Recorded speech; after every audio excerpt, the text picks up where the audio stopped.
Alright, this is my presentation on analysis of scrolling behavior in web pages.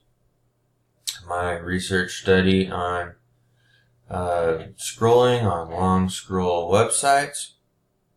So let's get started. First of all, why study scrolling?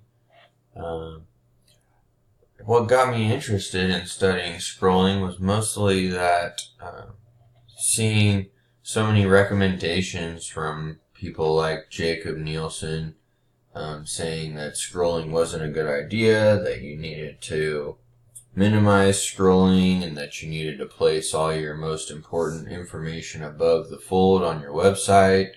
I'm seeing all that, but then also at the same time seeing so many websites that didn't follow that trend, and then making websites myself and wondering how much information should I put above the fold. How long should I make this page? How much information is too much to have on the screen at one time?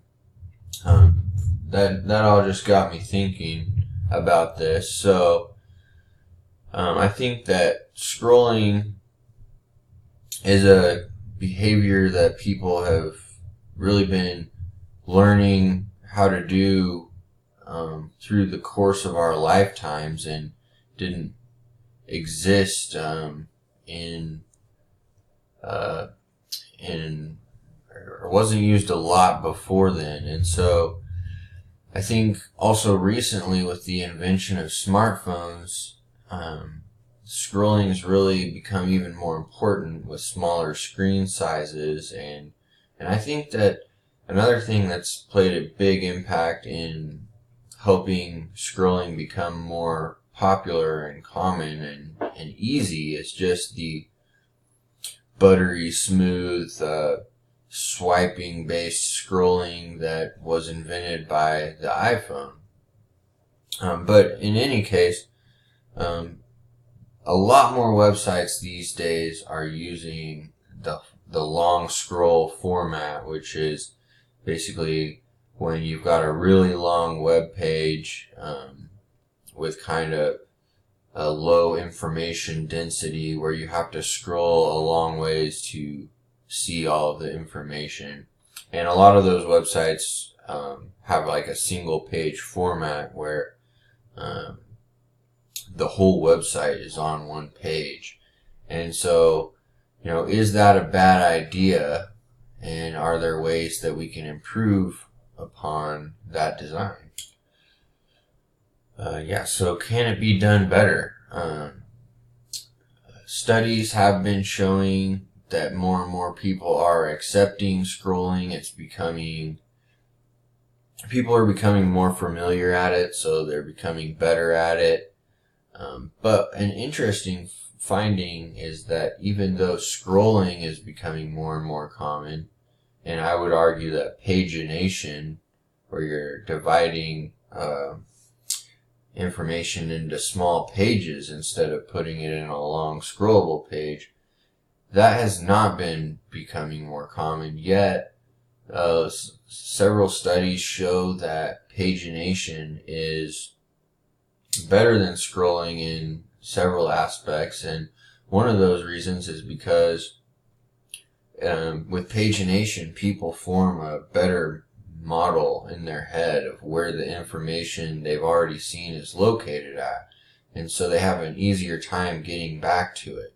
So is it possible that you could bring that advantage, that mental model advantage, over to a long scrolling interface? And I think that it is possible that this kind of scrolling red indicator that I've created could do that. And to a lesser extent, this kind of bold text highlighting of the section you're in could help with that too. Because these navigation options line up with where they're placed at on the page, how these sections are arranged on the page. And when you're scrolling, this red bar, it'll get to hours the same time you do as you're scrolling down the page. And so it really helps you keep track of where you are and how to get, how far you've got to go to where what you might be looking for. Because it moves, at a 1-to-1 ratio with the page. So when you get to the end of the page, the bar will stop and it will be at the end here. So yeah, this study was to test if that could work. So for our experimental design, you go to a website. It starts with a participation agreement, demographic information, and some instructions. And then you get to the first information finding task, and it's going to present you this screen. It's going to show you what you're supposed to find.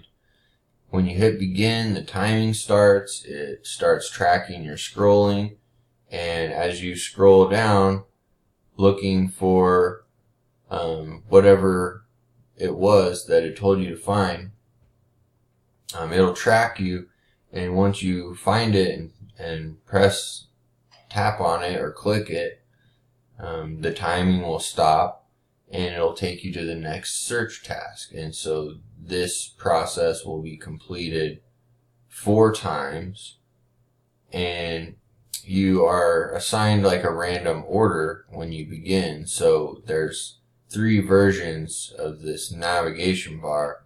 You'll go through them in a random direction. So once you finish the first 4 search tasks, you'll go to a survey, and once you complete that, then you'll go back and repeat this process again for a different navigation bar. So you'll do that 3 times. So that's a total of 12 information finding tasks for each participant. When you've completed that, you'll go to an exit survey, and where you're shown each of the navigation bar options and asked to compare them, and then you're finished. So we had a total of 55 participants, but only 45 of those managed to get all the way to the end.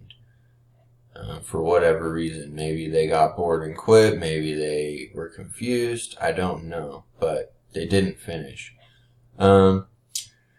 25 mobile users and 26 desktop users, so pretty even. A total of 573 time trials were completed, which you'd think would be good enough to get us some good information, but that really got narrowed down by the time we took out all the outliers. Any result that was greater than 3 standard deviations from the mean was excluded. And during each survey after the time trials, the participants were asked if they ever got confused or distracted, and if so, those results were excluded too. So 22 males, 32 females, and our average age was 32.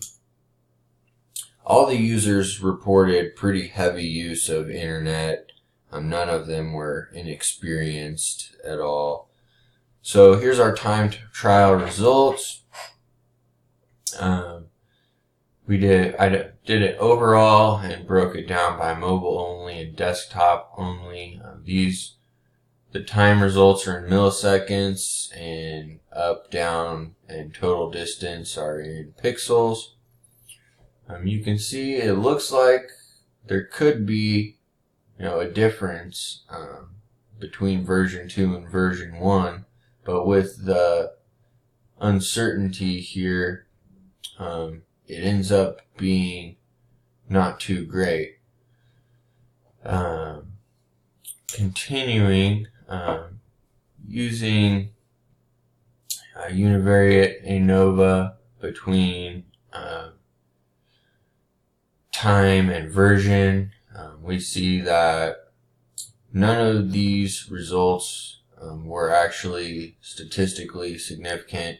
I did it for all of these, but I reported these select few, and none of the other ones were any better. So some of them were, pretty close.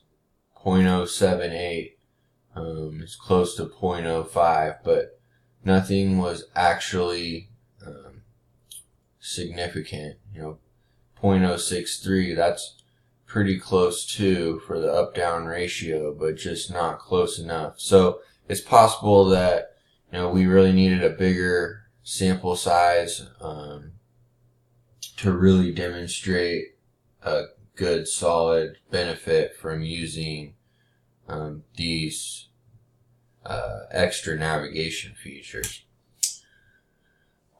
So the exit survey results, I decided to include those in here too.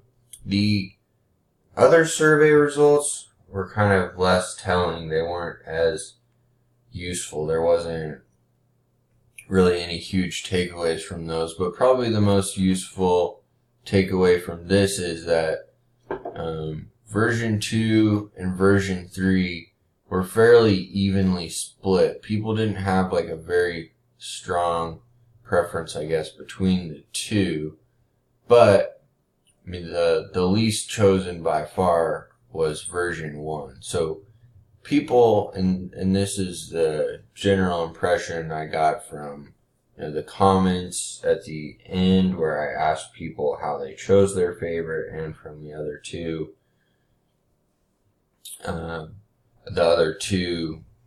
surveys, is that people preferred to have something, but they preferred to have something over nothing. But these two one didn't necessarily stand out really strongly over the rest, except for some individuals who really preferred one or the other.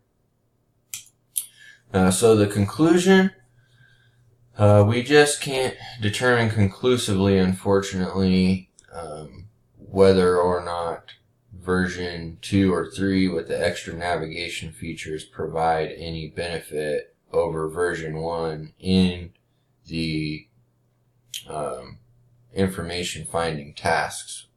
Whether that's the total time it takes, or the up-down ratio, or total travel.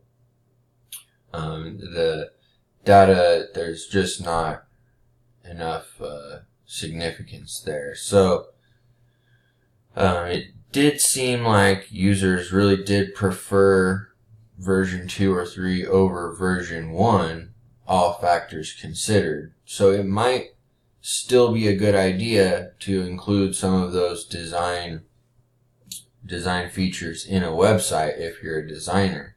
And it is very possible that they do provide a benefit that's worth having, but in order for us to say that conclusively, we would just need better information. So more research needs to be done on this subject. And here's my references from before. I kind of had to keep this a little short because my free recorder here only has a 15-minute time limit, but please feel free to let me know if you have any questions. Thanks.